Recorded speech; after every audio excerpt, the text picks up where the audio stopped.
let's have a look at the digital scanner range from Motic.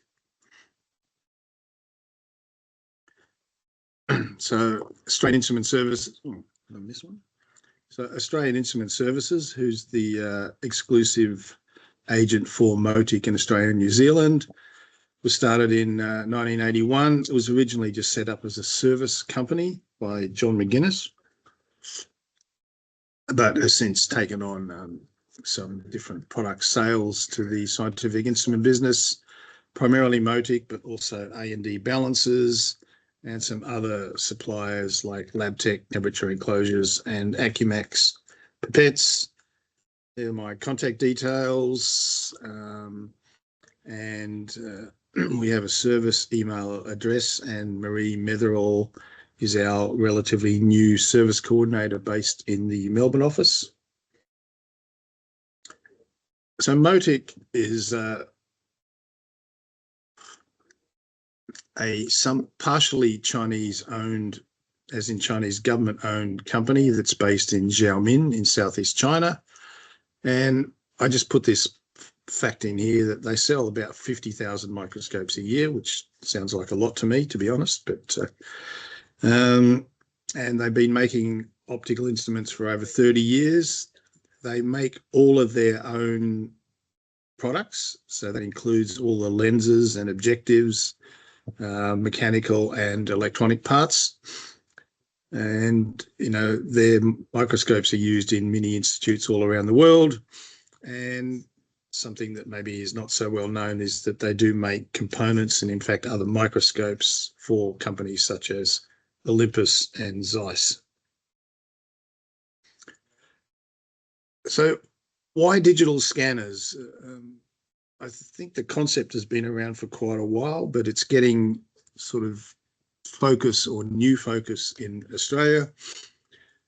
Obviously, not so much, well, it will improve your clinical consultations by allowing you to talk to other researchers and people to do diagnosis. So the whole advantage really is that we can get diagnostic expertise remotely or by sending the images to another location.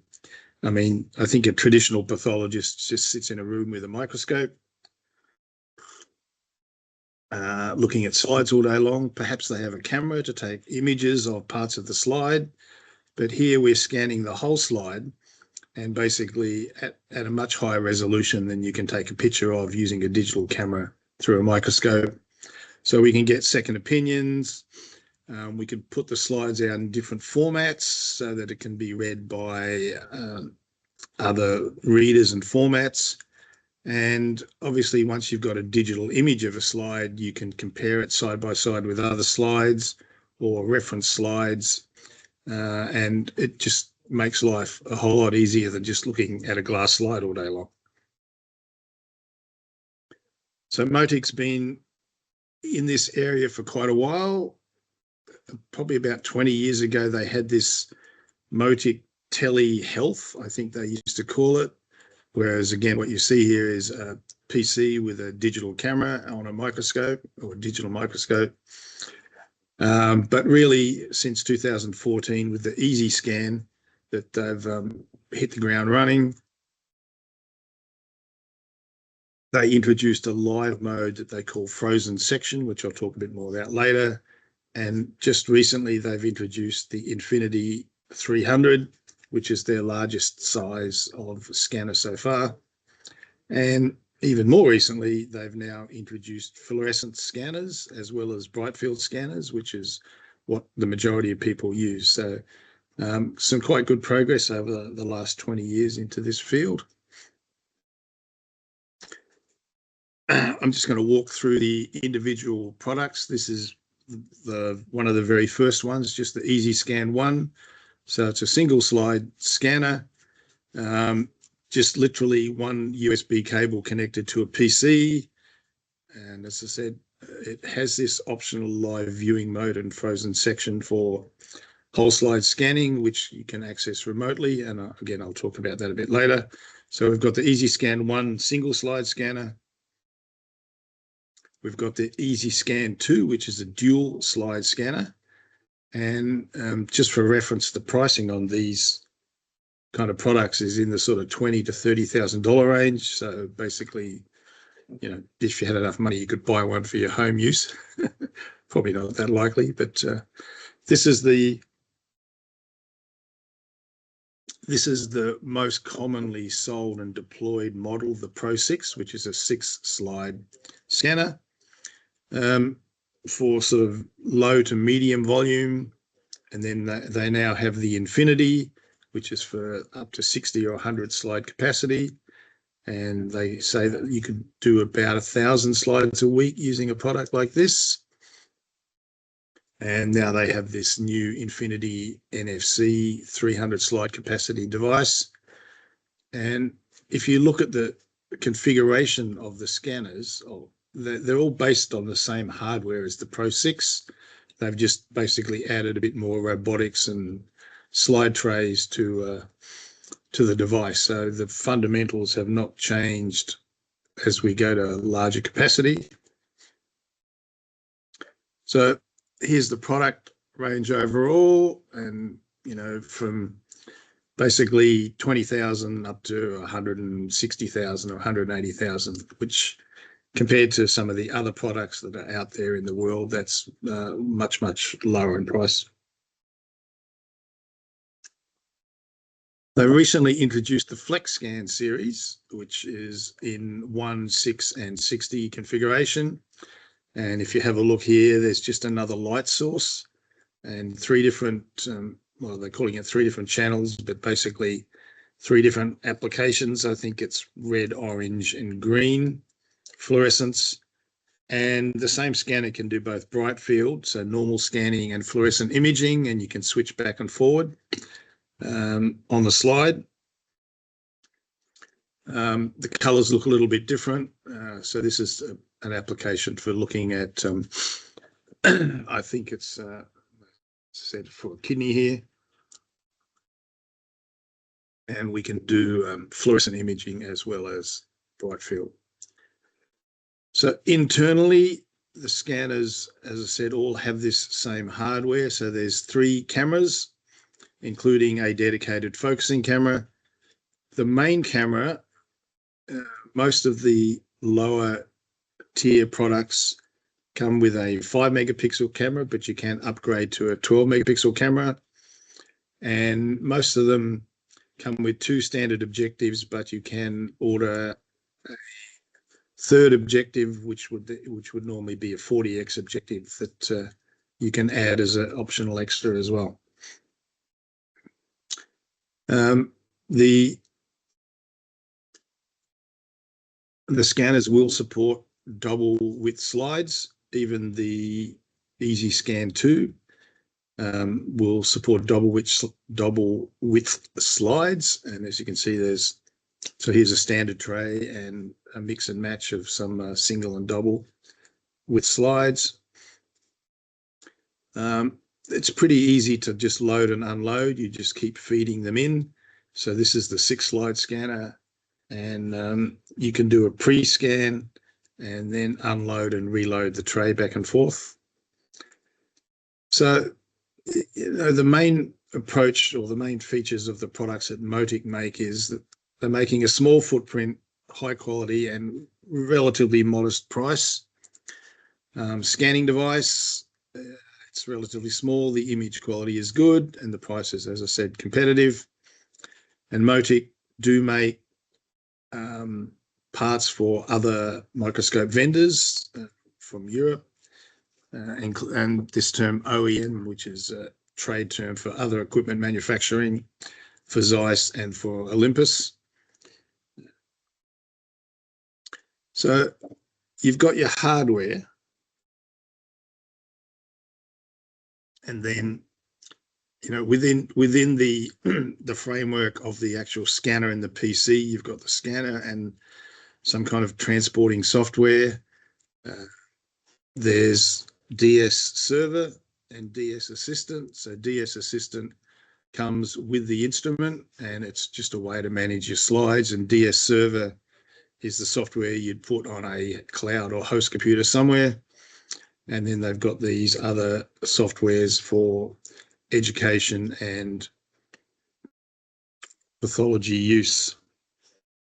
So the DS Assistant is really comes with the system, and it's really your local software that you would run on the PC that you're using the scanner with.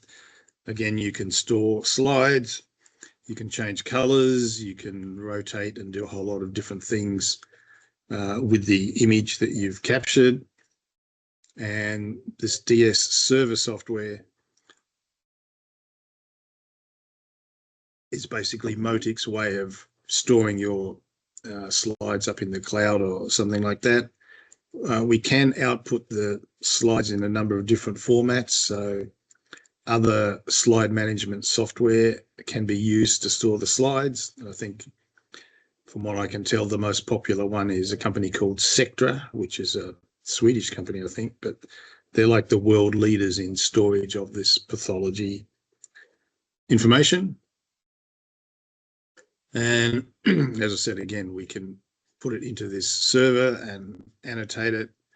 Obviously, security is important and you can basically blank out or hide patients' names and stuff like that, or let different levels of people see what the identity of the patient might be. So this is a unique feature of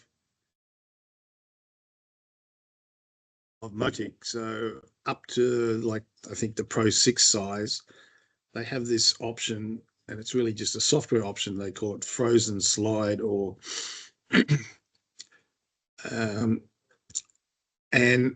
or frozen section. So the idea here is that we can basically have a patient who's had a sample taken and a slide is prepared, and you can literally do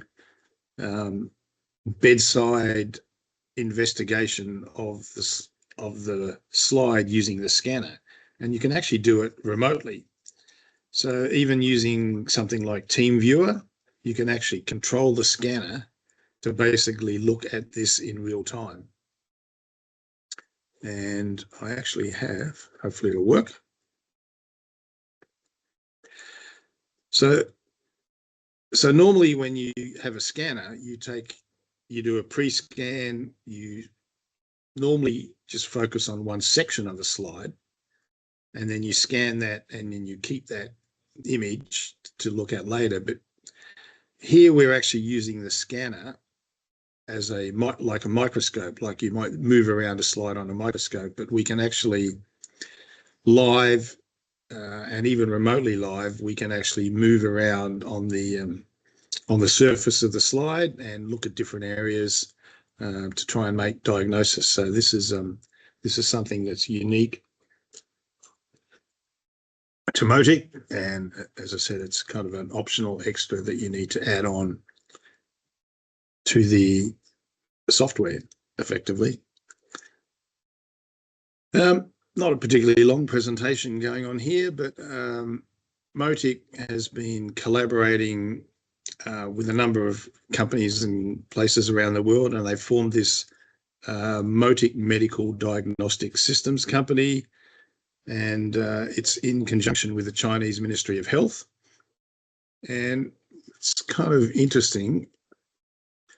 So these are basically cervical cancer screenings, and they have some kind of liquid biopsy involved in here that I'm not entirely sure I understand, but effectively all of the patients in this particular area of China, every cervical cancer screen is captured digitally and stored and reviewed remotely by government pathologists. There's no issues with privacy in China. There is none. So basically, there's no issue about consent or getting hold of the information. They just basically take it, but that's fair because now the guy who attended the conference with me from Motic recently said that they've actually significantly reduced cervical cancer in this region through the use of this program, from 20, 120 to 20 and 100,000 people in 9 years. So, good for the Chinese government for getting on board with that. Obviously, AI software can and will play a further part in terms of diagnostics of pathology. Once you've got this information captured like this, they do bacteria, TB screening. Believe it or not, we have some customers who use scanners for mold identification, again using proprietary AI software. They've had a collaboration with this Global Good venture for malaria diagnosis, again using scanners. And they have collaborations across the US and who would then work with companies or countries in Africa. A lot of worldwide clients. I've looked at this slide and I was wondering why it kept on the left here. It said human pathology labs, and it took me a little while to remember that Motic has a global agreement with IDEX, which is a veterinary company, and they have thousands literally of scanners around the world. In IDEX, we've got about a dozen even in Australia alone, doing veterinary pathology as opposed to human pathology, I guess. And locally, AIS is a modest-sized company, and over the last year or so, we've been attending these significant pathology meetings. I think the one on the left there had about 1,500 people, and also the update had about 1,500 people attend, and the 49th meeting had about 600 or so. So we've been getting a lot of traffic, and there's quite a lot of interest in this subject. It's kind of not there yet, but even go back to this slide, we have Motic scanners across the South Pacific in places like Fiji and Tonga and Samoa. I believe that this was a DFAT government project to place them there. And again, the idea is that they do the scanning on site, and then I think a lot of people up at places like UQ basically then review the slide information remotely. And that was pretty much all I wanted to do, just walk through the products and a bit of a summary. So it was very clear to me attending these conferences that the pathologists want this to happen. It's not an automated thing. There is no blanket acceptance of digital scanning by any of the major pathology institutes in Australia. It is accepted in radiology, I believe. So radiologists can sit at home in their slippers and basically review broken bones on a scanned image. But effectively, it offers remote diagnosis, easy sharing of information, and reduced storage space, which is something, unless you're a pathologist or work in a hospital, you may not think of. But at this conference earlier in the month, the plenary speaker, who was from the Mayo Clinic, said that they have 100 million glass slides in storage. And I don't know what the footprint of that is, but it's got to be a few MCGs worth of storage space alone, let alone how to find anything in there. So the Motic approach is to offer, small footprint, modest cost scanners for small to medium labs. There are companies that offer much bigger scanners out there. I think, what is it? Zeiss. Anyway, but there are scanners you can buy out there that have got a capacity of like 400 or 500 slides. There's not much you can do to manipulate it. You just load the slides in and it just scans them automatically, and then probably flags rescans as required. A range of sizes from 1 up to 300. We've got the Flex Scan for fluorescent applications, software solutions, plus AI compatibility. At the show, we talked to a couple of companies who are interested in working with us to provide their own AI diagnostics. And just at the local level, AIS is attending these conferences, talking to the pathology people, and we've started the process of seeing if we can get or need to get these devices TGA approved, which is probably going to need to happen, I suppose, at some point in the end. And thank you for attending.